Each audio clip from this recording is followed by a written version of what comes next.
Have you ever been told you're not good enough? That your dreams are too small? For Clara, these weren't just words.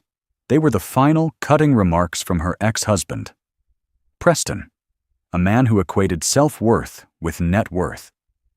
He left her for a life of luxury, mocking her modest existence.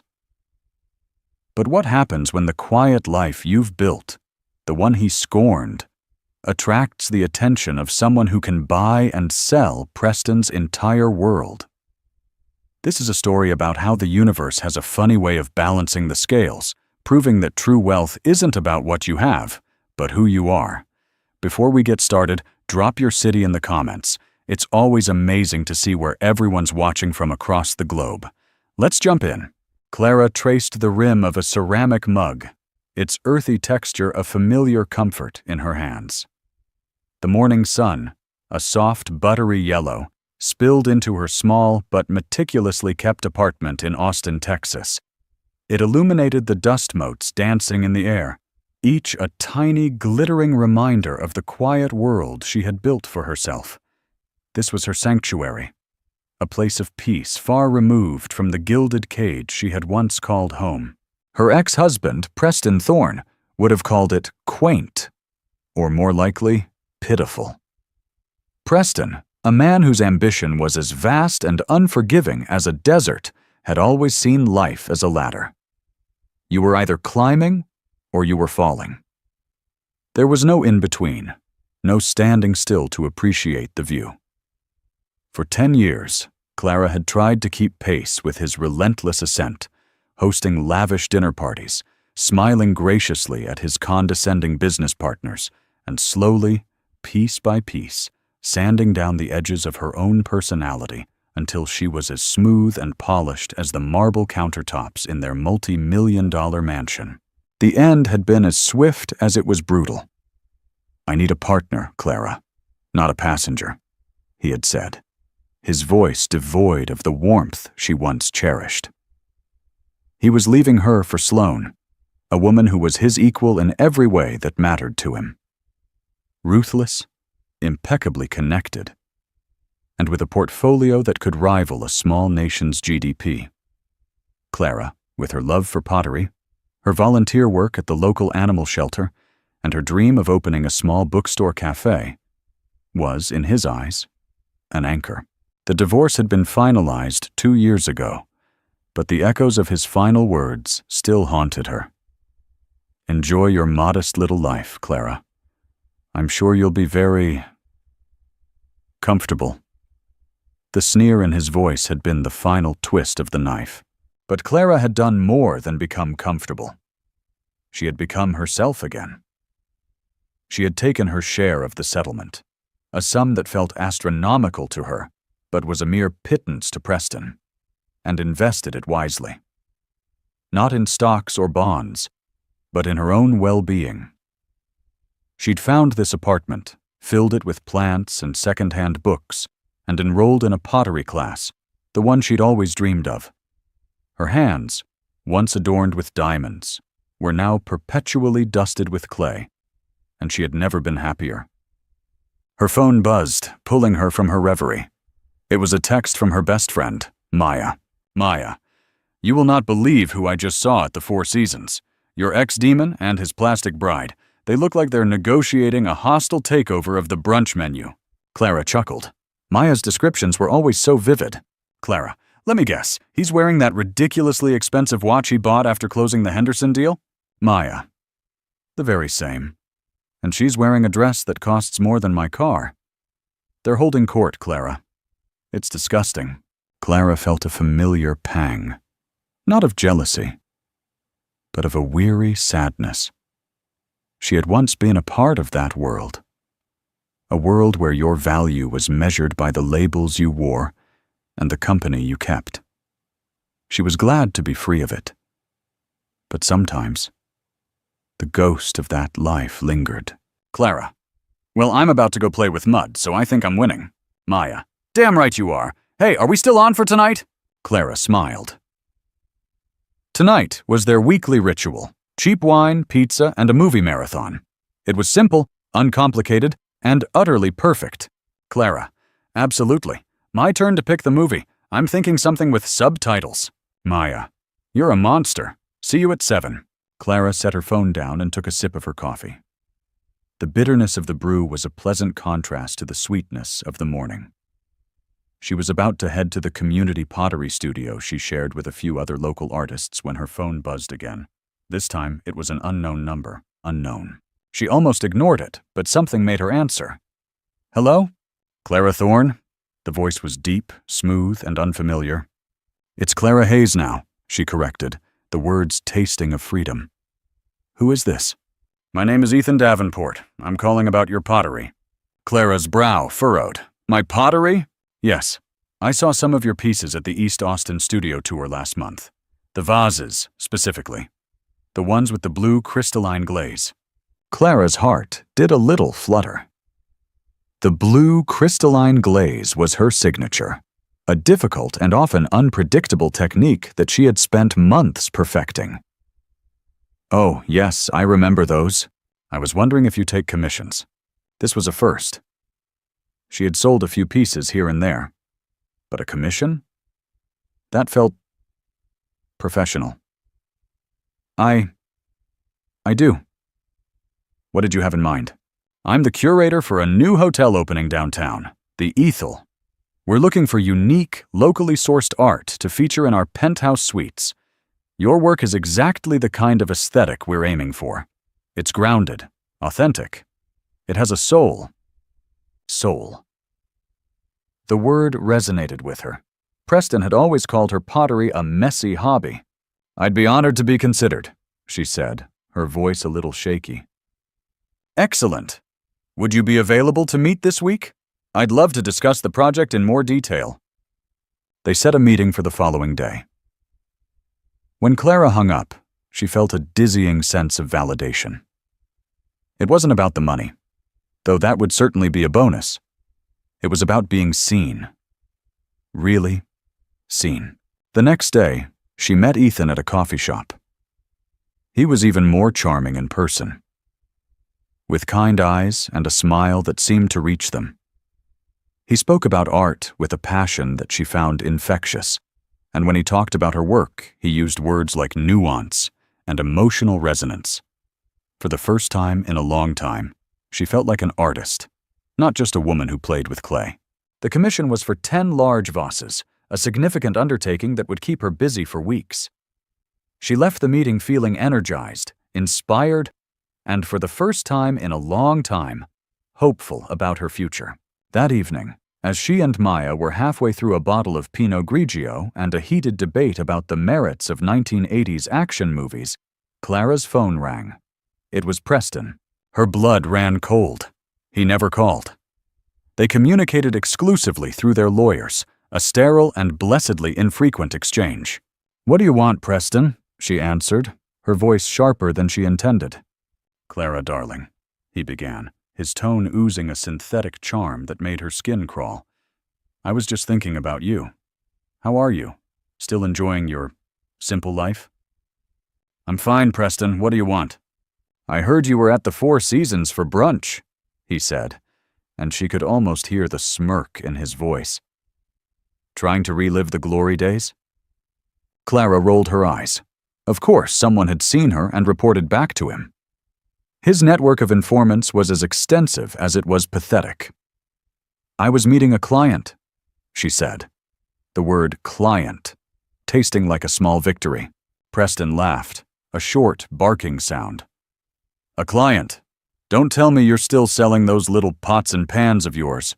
I always thought that was more of a charity case. The insult, so casually delivered, still had the power to wound. She took a deep breath, reminding herself of her conversation with Ethan. It's a commission, actually, for the new Ethel Hotel. There was a pause on the other end of the line. She had surprised him. Good. The Ethel? He said, his voice a little tighter now. That's a pretty high-end establishment. Who did you meet with? Ethan Davenport, the curator. Another pause. This one longer. Ethan Davenport, he repeated, the name sounding foreign in his mouth. Never heard of him. Well, he's heard of me, she said, a new and unfamiliar confidence blooming in her chest. Now, if you'll excuse me, I have a life to get back to. My real life. The one I chose. She hung up before he could respond, her heart pounding. Maya was looking at her, her eyes wide. Damn, girl, that was a mic drop moment. Clara couldn't help but smile. It felt good. As it should, Maya said, raising her glass. To the Ethel Hotel, and to clients with excellent taste. Clara clinked her glass against Maya's. To clients with excellent taste, she repeated, a warmth spreading through her that had nothing to do with the wine. The next few weeks were a blur of creative energy. Clara spent every spare moment in the studio, her hands shaping the clay, her mind focused on the 10 vases that represented so much more than just a commission. They were a testament to her resilience, a symbol of her new life. She and Ethan met several times to discuss the project, their conversations often straying from pottery to art, music, and life. She learned that he had grown up in a small town in West Texas, that he had a passion for discovering new artists, and that he had a quiet strength that she found herself increasingly drawn to. One evening, after a particularly productive day at the studio, he invited her to dinner. It wasn't a business meeting, he had clarified, but a date. Clara had been hesitant at first, the thought of dating still a foreign and slightly terrifying concept. But there was something about Ethan, a gentleness and a genuine curiosity, that made her say yes. The date was easy. They talked for hours, the conversation flowing as effortlessly as the wine. He didn't talk about his portfolio or his assets. He talked about his dreams, his fears, his love for the rugged beauty of the Texas landscape. He listened to her, really listened, his eyes never leaving hers. When he dropped her off at her apartment, he didn't try to kiss her. He simply took her hand, his thumb gently stroking her knuckles. I had a wonderful time, Clara. Me too, she said, and she meant it. As she watched him walk away, she realized that for the first time since her divorce, she wasn't thinking about Preston. She wasn't thinking about what she had lost. She was thinking about what she might have just found. The vases were a triumph. Each one was unique, a swirl of earthy tones and that signature blue crystalline glaze that seemed to capture the light and hold it. When Ethan saw them, he was speechless. Clara, he said, his voice full of awe. They're magnificent. They were installed in the penthouse suites of the Ethel, just in time for the grand opening, a lavish affair that was the talk of the town. Clara, at Ethan's insistence, was on the guest list. She spent a small fortune on a dress, a simple but elegant navy blue gown that made her feel like a queen. As she stood in front of her mirror, she saw not the broken woman Preston had left behind, but a confident, talented artist who was finally coming into her own. The Ethel was a monument to modern luxury, all clean lines and soaring glass walls. The lobby was buzzing with the city's elite, a sea of designer labels and flashing diamonds. It was a world she had once known so well, but now she felt like a tourist. Ethan found her by the bar, his eyes lighting up when he saw her. "You look breathtaking," he said, his voice a low murmur in her ear. She blushed. "You clean up pretty well yourself." He took her hand, his fingers lacing with hers. "Come on, there's someone I want you to meet." He led her through the crowd, his hand a warm and steady presence on the small of her back.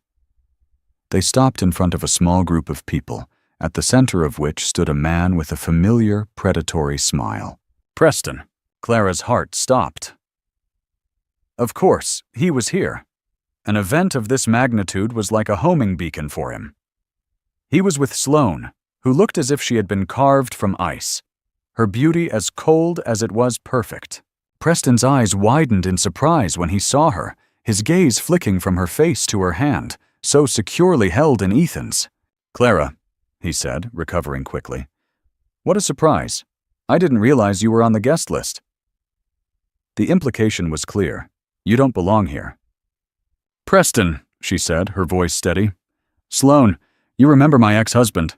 Ethan's grip on her hand tightened almost imperceptibly. "I don't believe we've had the pleasure," he said, his voice polite but with an undercurrent of steel. "Preston Thorne," Preston said, extending a hand. "Thorne Capital." Ethan shook his hand, his smile never wavering. "Ethan Davenport." Preston's eyes narrowed. "Davenport?" he repeated. "Any relation to Harrison Davenport?" "He's my father," Ethan said simply. Clara felt a jolt. Harrison Davenport was a name that even she, in her self-imposed exile from the world of high finance, recognized. He was a legend, a reclusive billionaire who had built a global empire from the ground up. Preston's jaw went slack. The change in his demeanor was instantaneous and almost comical. The condescending smirk was gone, replaced by a look of fawning sycophancy. "Mr. Davenport?" he stammered. I had no idea. It's an honor." "Please call me Ethan," he said, his tone still mild. But his eyes were fixed on Preston, a silent and unreadable message passing between them. Sloane, ever the opportunist, swooped in. "We're such admirers of your father's work," she gushed, her voice a syrupy, sweet confection. "The Davenport Foundation has done so much for the arts."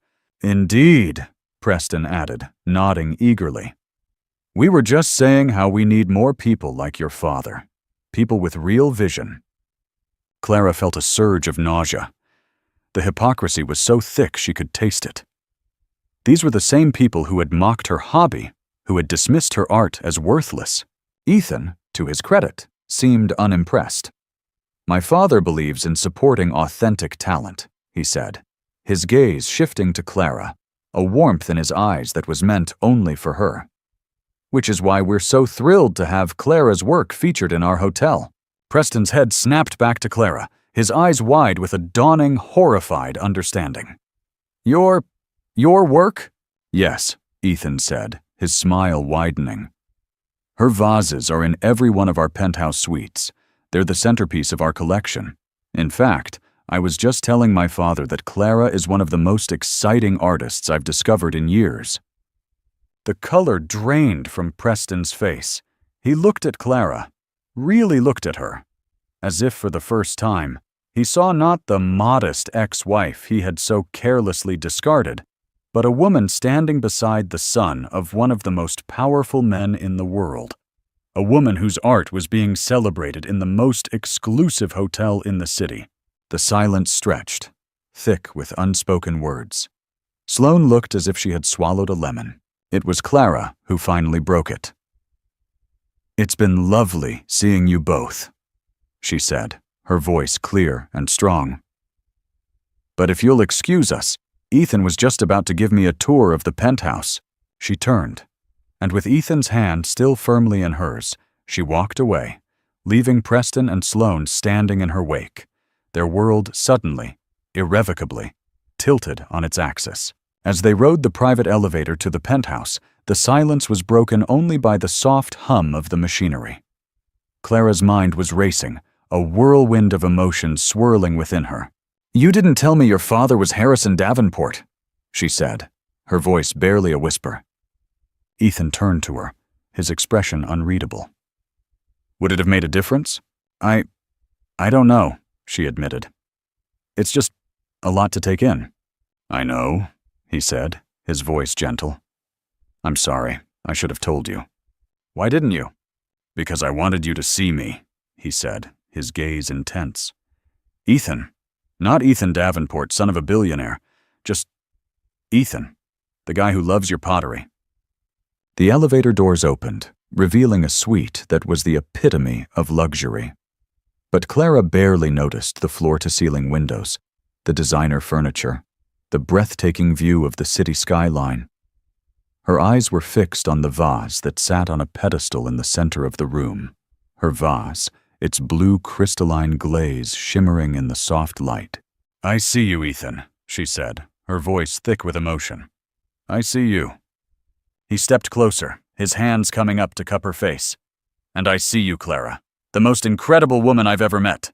And then he kissed her.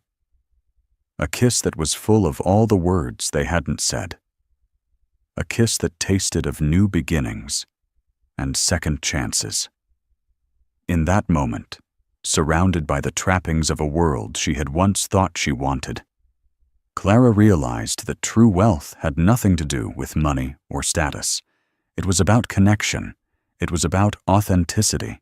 It was about finding someone who saw the masterpiece in your messy, beautiful, perfectly imperfect life.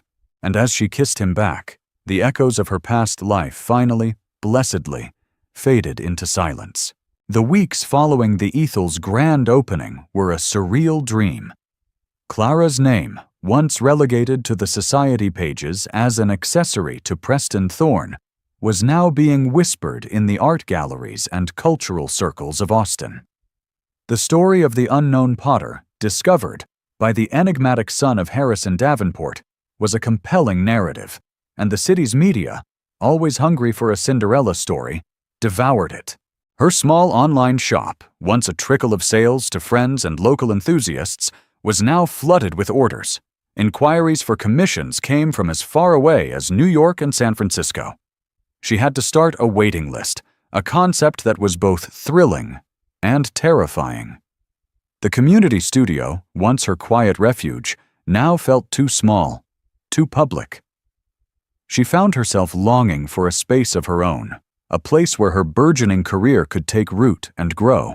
Ethan was her anchor in this whirlwind. He was unfailingly supportive, celebrating her successes with a quiet pride that felt more genuine than any applause. He was also fiercely protective, acting as a buffer between her and the more aggressive reporters and gallery owners who now vied for her attention. He understood her need for solitude, for the quiet moments with her hands in the clay. And he made sure she had them. Their relationship deepened, evolving from the tentative early stages into a comfortable, intimate partnership. They spent their evenings cooking together in her small apartment, their weekends exploring the hill country, and their nights tangled in each other's arms. With him, she felt safe, cherished, and for the first time truly loved for who she was. Not who he wanted her to be, but the shadow of her past was long.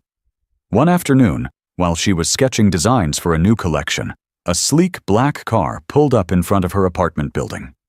A man in a tailored suit got out and approached her door. He was carrying a large, ornate floral arrangement. "Clara Hayes?" he asked when she answered. "Yes? This is for you." He handed her the bouquet, a riot of exotic flowers that must have cost a fortune. There was a small card tucked among the blooms. She thanked the driver and brought the flowers inside, her heart pounding with a strange sense of dread. The card was thick, expensive cardstock, and the handwriting was achingly familiar. "Clara, I was wrong about everything. I'd like to see you, to talk." "Preston." She stared at the card, the words blurring before her eyes. A wave of anger, hot and sharp, washed over her. How dare he? After all this time, after the humiliation, the casual cruelty, how dare he think he could just waltz back into her life with a bouquet of expensive flowers? She was about to throw the card in the trash when her phone rang. It was Maya. "Did you get the flowers?" she asked, her voice tight. "You knew about this." "He called me, Clara, begged me for your address, said he was a changed man, that he had made a terrible mistake. I told him to go to hell, but he was persistent." "He's always persistent," Clara said, the words tasting like ash. "It's how he gets what he wants." "What are you going to do?" "I'm going to throw these ridiculously overpriced flowers in the dumpster, and I'm going to block his number." "Good," Maya said, her relief palpable. "He doesn't deserve a second of your time." But it wasn't that easy. Preston, true to form, was relentless. He sent more gifts. A case of her favorite champagne, a first edition of a novel she had once mentioned she loved, a ridiculously expensive piece of jewelry that she promptly sent back. He left long, rambling voicemails, his voice thick with a remorse that sounded almost real. He talked about how empty his life felt, how Sloane was more of a business partner than a wife, how he saw Clara's vases every time he had a meeting at the Ethel, and was reminded of what he had thrown away. He was a man unraveling. And a small, traitorous part of her felt a flicker of pity. She mentioned it to Ethan one evening, her voice hesitant. "He sounds broken." Ethan, who had been listening patiently, his expression unreadable, took her hand. "People like Preston don't break, Clara. They bend. They adapt. He's not sorry for what he did. He's sorry for what he lost. Not you, but the access you now represent." His words were a splash of cold water, and she knew he was right. Preston wasn't mourning the loss of their love. He was mourning the loss of his proximity to power. He had seen her with Ethan, had connected the dots to Harrison Davenport, and now he wanted back in. The final straw came a week later. Clara was at the studio, a new, larger space she had just leased in a converted warehouse district. It was her sanctuary, a place of light and air and creative possibility. She was unloading a kiln, her hands covered in a fine layer of ash, when the door opened and he walked in. "Preston." He looked smaller somehow, less imposing than she remembered. The expensive suit seemed to hang off his frame, and there were dark circles under his eyes. "Clara," he said, his voice soft. "What are you doing here, Preston? How did you find me?" "It wasn't hard," he said with a ghost of his old smirk. "You're a local celebrity now." She straightened up, wiping her hands on her apron. "You need to leave." "Please," he said, taking a step closer. "Just 5 minutes, that's all I ask." She hesitated, her resolve wavering. She had played this scene in her mind 100 times, and in every version, she was strong, defiant, untouchable. But seeing him here, in her space, a place that was so intimately hers, she felt a tremor of the old fear, the old insecurity. "Fine," she said, her voice clipped. 5 minutes. He launched into a well-rehearsed speech, a litany of regrets and apologies that sounded as if they had been crafted by a team of public relations experts. He talked about the pressure he had been under, the mistakes he had made, the superficial world he had been trapped in. "I see that now," he said, his eyes pleading. "You were the only real thing in my life, Clara. I was a fool to let you go." She listened, her expression a mask of neutrality. When he was finished, she simply said, "Are you done?" He looked taken aback. Yes." "Good," she said, her voice cold as ice. "Now let me tell you what I see. I see a man who didn't value me until someone else did. I see a man who mocked my dreams until he realized they could be profitable. I see a man who is not in love with me, but with the idea of me, with the proximity to a world he so desperately wants to be a part of." She took a step closer, her eyes blazing. "You didn't come here to win me back, Preston. You came here to network. You saw me with Ethan Davenport, and you saw an opportunity. That's all I've ever been to you, isn't it? An opportunity, a stepping stone, an asset." He flinched, the truth of her words hitting him like a physical blow. "That's not true." "Isn't it?" she challenged. "You left me because I was modest, because I wasn't ambitious enough for you. But now that my modest life has the attention of a billionaire, suddenly I'm the one that got away. You're not sorry, Preston. You're just a bad investment banker who miscalculated my value." The color drained from his face. He looked, for the first time, truly defeated. "Now get out of my studio," she said, her voice low and dangerous. "And don't ever contact me again." He stared at her for a long moment, his expression a mixture of shock, anger, and something that looked almost like respect. Then, without another word, he turned and walked away. As the door closed behind him, Clara let out a breath she didn't realize she had been holding. Her legs felt weak, and she sank onto a nearby stool, her body trembling. But through the fear, through the anger, there was a surge of triumph. She had faced her dragon, and she had won. That evening, when she told Ethan what had happened, he simply held her, letting her cry out all the years of hurt and frustration. "I'm so proud of you," he whispered into her hair. I was so scared, she admitted. I know, he said. But you did it. You set yourself free. And she had. The final lingering chain to her past had been broken. She was no longer Clara Thorne, the discarded wife. She was Clara Hayes, the artist. And her future was a blank canvas, waiting to be filled. A few weeks later, Ethan came to her studio with a bottle of champagne and a mysterious smile. What are we celebrating? She asked, wiping a smudge of clay from her cheek. I have a surprise for you, he said, his eyes sparkling. 2, actually. He handed her a thick envelope. Inside was a plane ticket to Florence, Italy, and a brochure for a masterclass in ceramic restoration at a prestigious art institute. Ethan, she breathed, her eyes wide. I don't know what to say. Say you'll go, he said. You've been working so hard, building your business, dealing with distractions. You deserve a break, a chance to just be an artist, to learn and be inspired. Tears welled in her eyes. It was the most thoughtful gift she had ever received. Thank you, she whispered. That's not all, he said, his smile widening. He pulled out his phone and showed her a news article. The headline read, Thorne Capital under investigation for fraud. Clara gasped. The article detailed a complex web of shell corporations, insider trading, and embezzlement. Preston's empire, the one he had built on the ashes of their marriage, was crumbling.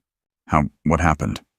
Let's just say, Ethan said, his expression carefully neutral, that when you mess with the people I care about, you attract a certain level of scrutiny. My father has a very long reach and a very low tolerance for bullies. Clara stared at him, a dawning understanding in her eyes. He hadn't just protected her. He had avenged her. It was a gesture of such fierce, unwavering loyalty that it took her breath away. You did this for me? I did this, he corrected gently. For us. No one gets to hurt you, Clara, not anymore. He popped the cork on the champagne, the sound echoing in the high-ceilinged space. To Florence, he said, handing her a glass. And to new beginnings. She clinked her glass against his, her heart full to bursting. To new beginnings, she repeated, her voice full of a joy so profound it felt like a prayer. As the bubbles danced on her tongue, she looked around her studio, at the bags of clay, the shelves of glazes, the kiln that glowed with the promise of creation. This was her world, the one she had built with her own 2 hands.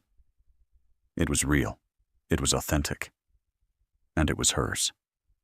And for the first time, she understood that her modest life was anything but. It was a masterpiece in the making. The trip to Florence was a revelation.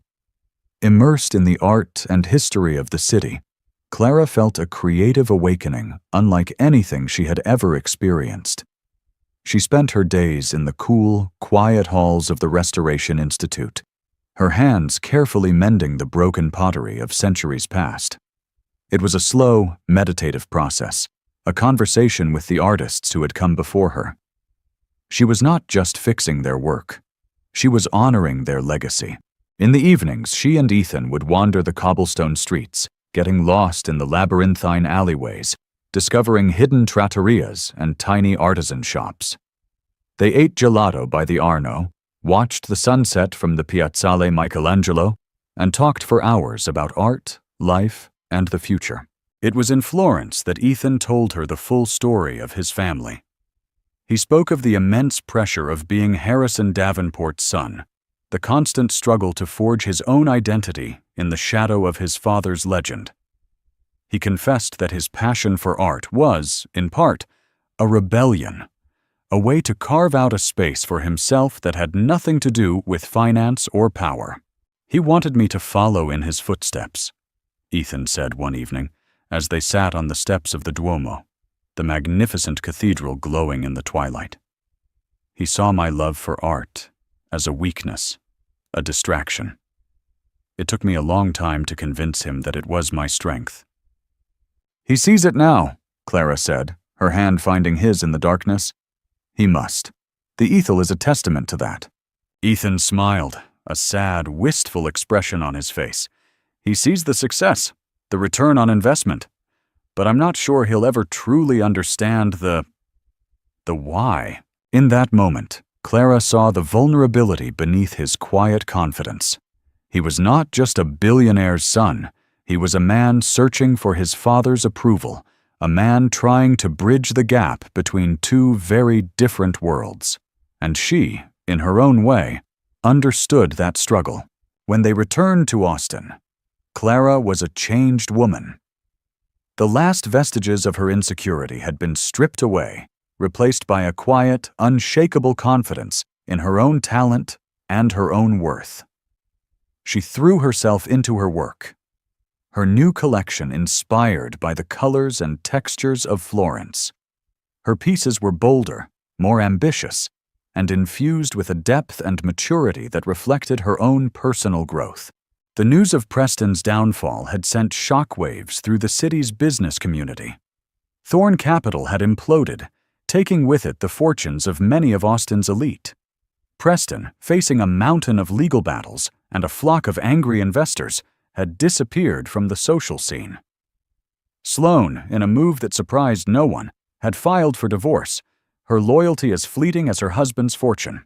Clara felt a strange sense of detachment from it all. It was as if she were watching a movie about someone else's life. The man who had once held so much power over her was now a cautionary tale, a ghost from a past that no longer felt like her own. One afternoon, Ethan called her, his voice tight with an emotion she couldn't quite place.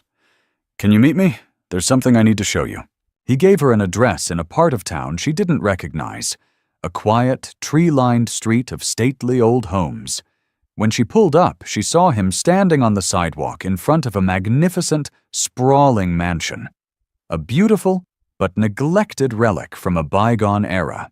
"What is this place?" she asked, her eyes taking in the peeling paint, the overgrown gardens, the faded grandeur of the house. "This," Ethan said, his voice full of a strange reverence, "is where I grew up." Clara was stunned. She had always imagined him growing up in a sleek, modern penthouse, not this place that felt so full of history, of memories. "My father sold it after my mother died," he said, his gaze fixed on the house. "He said it held too many ghosts, but I always loved it. It was the one place where he wasn't Harrison Davenport, the titan of industry. He was just my dad." He took her hand, his fingers lacing with hers. "He's selling it again." "He bought it back?" "No," Ethan said, a slow smile spreading across his face. "I did." Clara's heart did a little flip. "You bought this house?" "We bought this house," he corrected gently. "If you'll have it." He pulled a small velvet box from his pocket and got down on one knee. Clara's breath caught in her throat.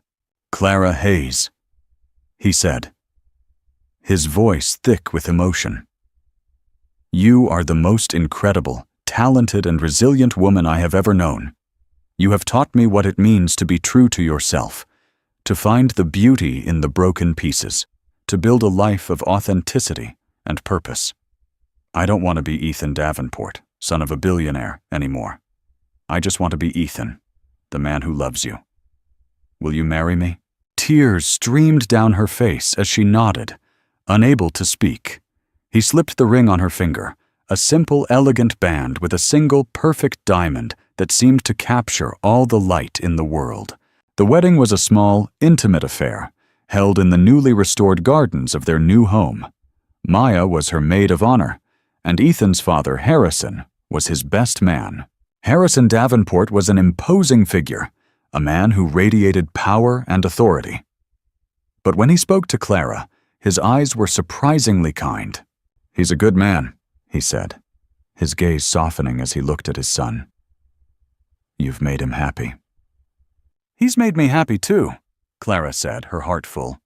"I know," Harrison said, a hint of a smile on his face. "I've seen your work. You have a rare talent. It's authentic." The word coming from him was the highest praise. A few months after the wedding, as Clara was setting up her new studio in a sun-drenched wing of the house, she received a letter. It was from Preston. Her first instinct was to throw it away. but a strange curiosity made her open it. The letter was short, written on cheap, plain paper. "Clara, I heard you got married. I hope you're happy. I'm in a new line of work now. I'm teaching a business class at the community college. It's not much, but it's a start. It's modest. I wanted to say I'm sorry. Not for the money, or the house, or any of the things I lost. I'm sorry for not seeing you, for not appreciating the woman you were and the woman you've become. You were right. I was a bad investment banker. I miscalculated your value. You are, and always have been, priceless. Preston." Clara read the letter twice, a wave of complex emotions washing over her. There was no anger, no bitterness, just a quiet sense of closure. He had finally understood, not because of who she was with, but because of who he had become. She folded the letter and put it away. It was a relic from a past life, a reminder of how far she had come. That evening, as she and Ethan sat on the porch of their beautiful new home, watching the fireflies dance in the twilight, she felt a profound sense of peace. She had a husband who loved her, a career that fulfilled her, and a life that was rich and full and authentically her own. She thought about the twists and turns her life had taken, the unexpected detours, the painful endings, the beautiful new beginnings. She had learned that resilience wasn't about being unbreakable. It was about finding the strength to put the pieces back together again. She had learned that connection wasn't about finding someone to complete you, but someone who celebrated your incompleteness. And she had learned that authenticity wasn't about being perfect, but about being true to the messy, beautiful, perfectly imperfect masterpiece of you. Ethan's arm tightened around her, and she leaned her head on his shoulder, her heart full of a quiet, unshakable joy. The echoes of her past had finally faded, replaced by the sweet, sweet music of her future. And it was a future she couldn't wait to create. One brushstroke, one handful of clay, one beautiful, authentic day at a time. And there you have it. Clara's journey from a life of quiet desperation to one of triumphant self-discovery. It's a powerful reminder that the universe has a way of rewarding those who stay true to themselves, and that the greatest comeback is living a life that is authentically, unapologetically, and beautifully your own. If Clara's story resonated with you, if you've ever felt underestimated or undervalued, please let us know in the comments below. We'd love to hear your story, and don't forget to like this video, share it with someone who needs to hear this message, and subscribe to our channel for more inspiring stories of resilience, connection, and the incredible power of the human spirit. Thank you for watching.